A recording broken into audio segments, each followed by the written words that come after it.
یەکێتی جاران چییە کرد ئەو متمانەیە وەرەگرت لە بەشەکانی کوردستان هەمان ئەو سیاسەتە بگرێتەوە بەر جاران بۆ هەمویان متمانیان پێمان بوو جاران بۆ هەمویانیانوت ئێوە سلەیمانی یەکێتی نیشتیمانی کوردستان سەرچاوەی پشتیوانمانن سەرچاوەی مافە دیموکراسیەکانمانن بۆی ئێمە لە شاخ ئەمانتوانی دەوڵەتی ئێران و دیموکرات و کۆمەڵە دانین بۆ گفتوگۆ بۆ مامجەلال توانی لە بۆقاع ساڵی 93 جەنابی ئۆجەلان وا لێ بکە شەڕێک لایەنە ڕابگرێەوە دەوڵەتی تورکیا لە سەردەمی خوا خۆش بترکۆ دۆزار قبولی بکە بۆ وامانە کرد حتا لە سووریا سەرۆکی ئێستای سووریا و باوکی سەرۆکی ئێستای سووریاش مەشروعێکی ئامادەیە کرد بۆ ئەوەی مافی سەقافی و مافی زمان و هەندێک مافی دیموکراسی بە کورد بدرێت بۆ ئەمەمانەتوانی بکەین بۆ ئێستا ئەمالیاتۆ لە پەراوێزی ئەو ڕووداوانەین کە ئێستا بەشەکانی کوردستان لە هەموو کاتێک زیاتر خەباتیان هەڵچووە و پێشیش کەوتووە ناوماڵی کورد جارێ یەکێتی ناوماڵی خۆی ڕێخا بۆی بتوانێت ناوماڵی کوردێکخوا سپاس گەڵاڵەی ئەرکەکانی قۆناغ گۆڕانکاریەکانی سەردەم ڕووداوەکان دیاردەکان دەرکەوتە و کێشەکان گەڵاڵەی ئەرکەکانی قۆناغ دەکەنە بنچینەی سیاسەت و بیرکردنەوە لە ڕوانگەی ئێمەوە ئەرکەکانی قۆناغ ئەمانەی خوارەوەن یەکەم ئەرکەکانی حکومڕانی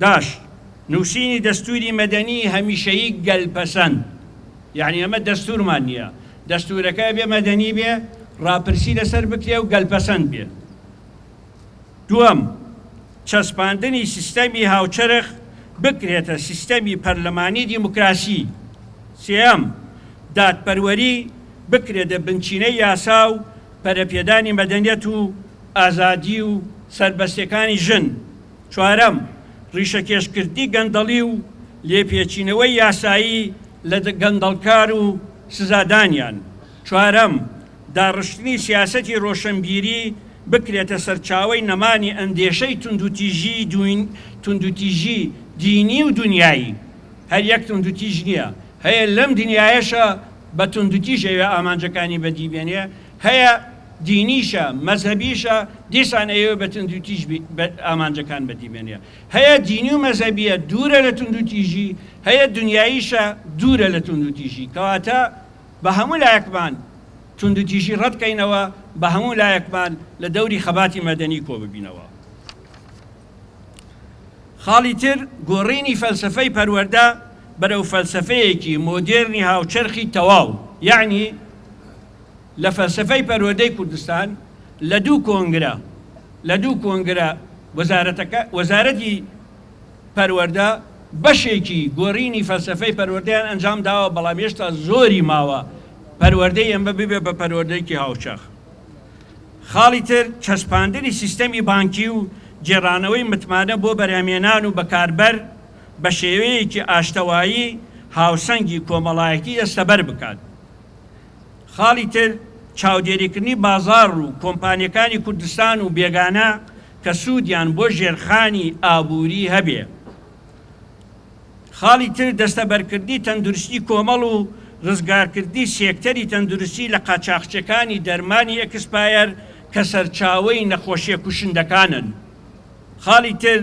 چەسپاندنی سیستەمی سوسیال و دابینکردنی گوزەرانی هاوڵاتی لە باشووری کوردستاندا بە ناوچەکانی دەرەوەی سنووری هەرێمیشەوە دووەم ئەرکە کۆمەڵایەتیەکان خەبات بۆ دادپەروەری چینایەتی کۆمەڵایەتی بکرێتە بنچینەی ئەرکە سۆسیالیستیەکانمان دوو دژایەتی نەریتی باوکسالاری و سووربوون لەسەر قوڵکردنی خەباتی یەکسانی غوازی سێ پەروەردەکردنی لاوان بە گیانی مەدەنی و ڕەخساندنی هەلەکانی پێگەیاندن و تێگەیاندن چوار دوژمنایەتی مادەی هۆشبەر و بەرپاکردنی هەڵمەتی فرەوانی ڕیشەکێشکردنی پێنج ژینگە پارێزی ئەرکێکی چارەنووسسازی هەموو لایەکە لە پێشەوەیاندا یەکێتی سێهەم ئەرکەکانی یەکێتی جێڕانەوەی ژیانی حزبایەتی و پەروەردەی سۆسیال دیموکرات و دژایەتی هەلپەرستی و چاودێری چۆنیەتی جێبەجێ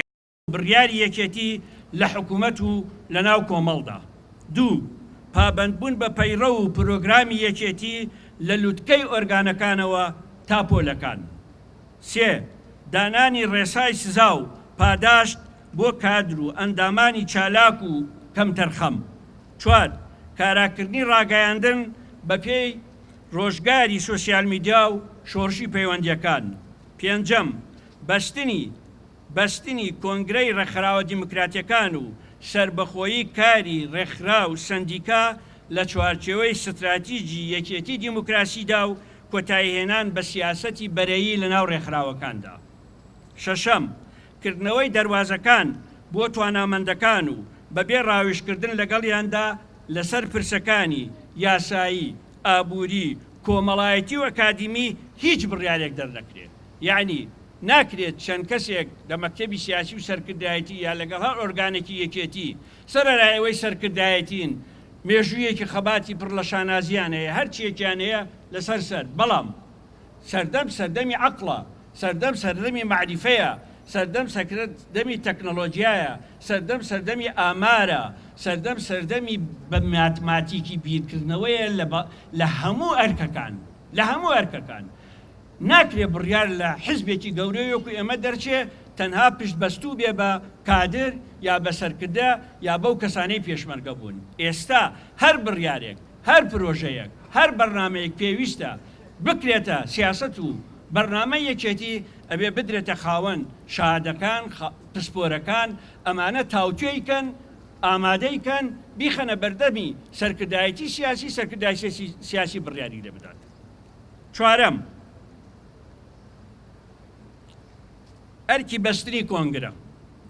6 ساڵ لەوادەی بەستنی کۆنگرە تێپەڕیوە، پاساوی دواخستن نەما، دەسەڵاتی بەستنیشی لای ئەنجومەنی ناوەندە.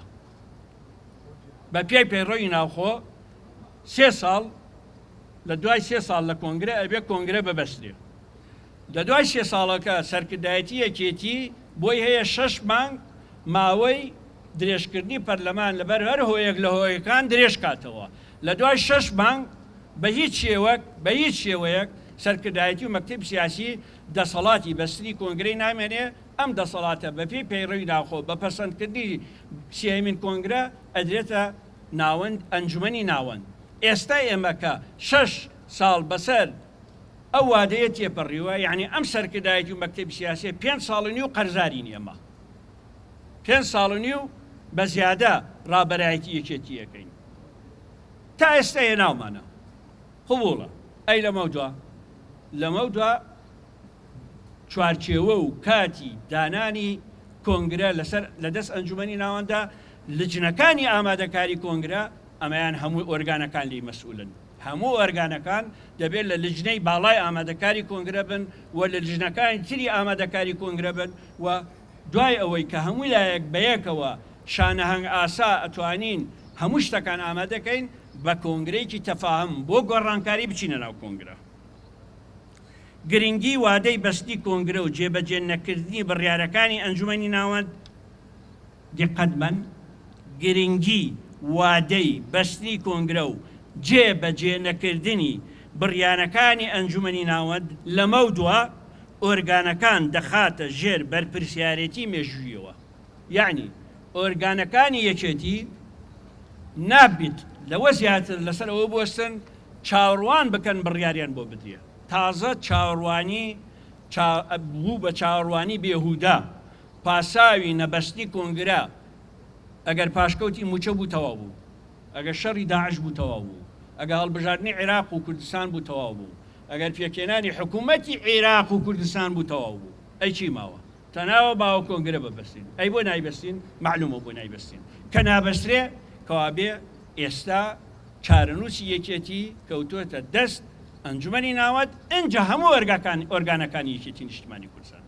ئەم ئۆرگانانە و ئەنجومەن بڕیار ئەدەین، پەرۆش ئەبین، هەڵوێستی ڕوون لێبڕاومان ئەبێ بۆ بەستنی کۆنگرە ئەتوانین کاریگەر بین بۆ ئەوەی یەکێتی لەم قەیرانە و لەم بنبەستە ڕزگاریکەین. بڕیار نادەن، چاوەڕوانیەکەن. ئەم چاوەڕوانیانە لە دوو حاڵ بەدەر نابێ، یان ساڵانی تر کۆنگرە نابەسترێ، یان کە بەسرا بە تەوافقە بەسترێ.